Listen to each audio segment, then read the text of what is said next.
I found my stupid hats. Now that this saga's over, I get to still laugh about it. And I get to laugh about all the ice in my mustache. I get to laugh at myself, not just for being performatively disgusted with the human condition.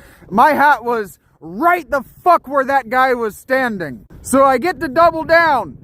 Because you don't jump to help people when they're in need. I had to waste an hour of my life being pissed off over something that's going to have, in the end, a hilarious non-ending. And so what I'm really thinking about, and what I'm really being performatively angry about, is Josiah.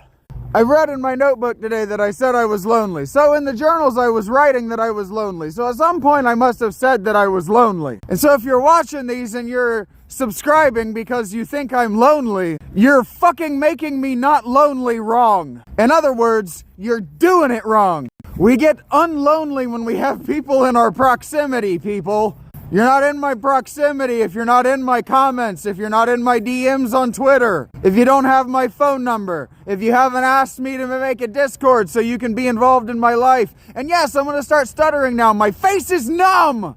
And yeah, I did that to myself by letting myself get sober and then letting myself get distracted with distracting myself with how long I wouldn't have to be sober anymore. But it all would have been a non-issue if the guy that took my seat when I said, hey, I lost my hat, would have just helped. And see, I lash out in the way that I do because it's not atypical. You hear people say all the time, why does this happen to me? Why me? Oh, woe is me. Why me? Why me? And like I said, it's not that it happens to me. It's that it happens to everyone and no one gives a fuck.